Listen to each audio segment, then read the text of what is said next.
100-150 வித்தப்ப தக்காளியை அரசாங்கம் ரேஷன் கடைகளில் 60 ரூபாய்க்கு கொடுத்த மாதிரி விவசாயிங்க நாங்கள் 4 ரூபாய்க்கும் 5 ரூபாய்க்கும் 1 கிலோ தக்காளி சேல் பண்ணும்போது அரசாங்கம் அதை 20 ரூபாய்க்கும் 30 ரூபாய்க்கும் சேல் பண்ணுற மாதிரி வழி வகுக்கணும். நம்ம கொத்தமல்லி சாகுபடி அறுவடை பார்த்திங்கன்னா கம்ப்ளீட்டாக முடிச்சாச்சு. கடைசியாக நம்ம இந்த பதிவு எதுக்காகனா, இப்போ நம்ம 1.25 ரூபாய்க்கு நம்ம தோட்டத்தில் நம்ம கொத்தமல்லியை சேல் பண்ணோம். இப்போ அதே 1.25 ரூபாய் கட்டை நீங்கள் 10 ரூபாய்க்கு வாங்கியிருப்பீங்க கண்டிப்பாக. ஒருவேளை அதே கொத்தமல்லி கட்டை நாம் 10 ரூபாய்க்கு சேல் பண்ணியிருந்தா அந்த கட்டை 3ஆக பிரித்து உங்களுக்கு பார்த்தீங்கன்னா ஒரு கட்டை 10 ரூபாய்க்கு விற்றுருப்பாங்க.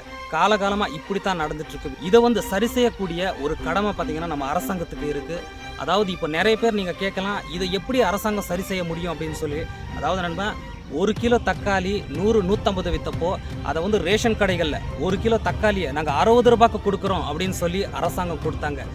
ஏன் விவசாயிகள் பாதிப்படையும் போது அரசாங்கம் விவசாயிகளுக்கு உதவ முன் வர்றதில்ல? கொஞ்சம் சிந்தியுங்க. இது சிந்திக்க வேண்டிய ஒரு விஷயம்.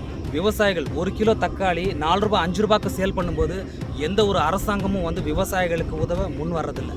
அப்போ மொத்த தக்காளி சாகுபடி செஞ்ச விவசாயிகள் எல்லாருமே நஷ்டமடைகிறாங்க. இதுவே பார்த்தீங்கன்னா 100-150 விலை ஏறும்போது அதை குறைச்சி நாங்கள் ரேஷன் கடைகளில் கொடுக்குறோம் அப்படின்னு சொல்லி முன் வராங்க. இந்த நிலைமை மாறணும்.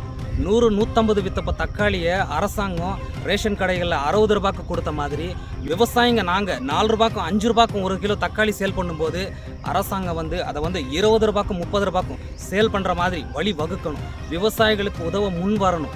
இப்போ நம்ம கொத்தமல்லியை 1.25 ரூபாய்க்கு சேல் பண்ணோம். இன்னும் சில கொத்தமல்லி சாகுபடி செஞ்சால் பெரும்பான்மையான விவசாயிகள் பெரும் நஷ்டத்தை சந்திச்சிருக்காங்க. விவசாயிகளோட இந்த நிலைமை மாறணும். சிந்தியுங்க. இந்த வீடியோவை ஷேர் பண்ணுங்கள்.